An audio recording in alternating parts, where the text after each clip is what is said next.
ஆறாவதாக யூதா. இந்த யூதா சின்ன யாக்கோபுடைய சகோதரர். இந்த யூதாவுக்கு மொத்தம் 3 பெயர்கள். முதலாவது யூதா. யூதா கர்த்தரை துதிப்பேன் அப்படிங்கிற ஒரு பெயர் இருக்குது. இந்த யூதாவுக்கு மற்ற 2 பெயர்கள் என்ன அப்படின்னா, ததேயு அது எபிரேய பெயர், லெபேயு அது கிரேக்க பெயர். ததேயு என்ற லெபேயு பாருங்க. ஆனால் யூதா நிருபத்தை எழுதுறது இந்த யூதா அல்ல அப்படின்னு சொல்றாங்க. இயேசுவின் சகோதரர் அப்படின்னு நிறைய பேர் அறுதிட்டு சொல்றத பார்க்கலாம். இவருடைய தொழில் என்ன அப்படின்னா, இயேசுடைய பிறப்பின் தொழில் என்ன அப்படின்னா தச்சன் இயேசுவை சொல்லுவாங்க. அப்புறம் பேதுரு ஒரு மீன்பிடிக்காரன் சொல்லுவாங்க. மத்தேயுவை டாக்ஸ் கலெக்டர்னு சொல்லுவாங்க. அதே போல இந்த யூதா வந்து ஒரு உளவு தொழில் செய்தவன் அப்படின்னு சொல்லுவாங்க. உளவு தொழில் செய்தவன் அப்படின்னு சொல்லுவாங்க.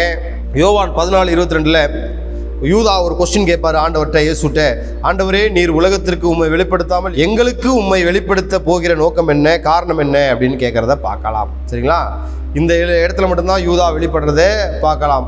ரொம்ப முக்கியமான செய்தி. நிறைய பேருக்கு ஏன் யூதாஸ் இயேசுவை முத்தமிட்டு காட்டி கொடுத்தார் அப்படின்னு ரொம்ப முக்கியமான செய்தி. அது நிறைய பேருக்கு தெரியாது. என்ன காரணம் அப்படின்னா, தோற்றத்தில் இயேசுவும் யூதாவும் ஒரே மாதிரியாக உயரம், நிறம், தோற்றம், தாடி, மீசை எல்லாம் ஒரே மாதிரியா இருப்பாங்களாம். அதனாலே அந்த போர் சேவகர்களுக்கு யூதா வேறு இயேசு வேறு அப்படின்னு பிரித்து காட்டுவதற்காக, அடையாளம் இடுவதற்காக யூதாவை தள்ளி யூதா கோத்திரத்தில் வந்த இந்த இயேசுவை யூதாஸ் முத்தமிடுகிறதை பார்க்கலாம். அதனால தான் யூதாஸ் இயேசுவை முத்தமிட்டான் யூதாவுக்கு பதிலாக. சரிங்களா? ஏன்னா யூதாவை பிடிச்சிட்டு போயிடக்கூடாது அப்படின்னு சொல்லிட்டு.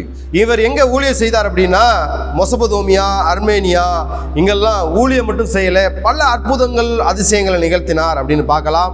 இவரும் ரத்த சாட்சியாக தான் மரித்தார். கிபி 68 கோடாரியால் வெட்டப்பட்டு இறந்தார். கிபி 67-68 இடையில ஒரு ஊழியத்தில் அநேக அற்புதங்கள் நிகழ்ந்தது. இயேசுவை போல தோற்றம் கொண்டவர் இந்த யூதா.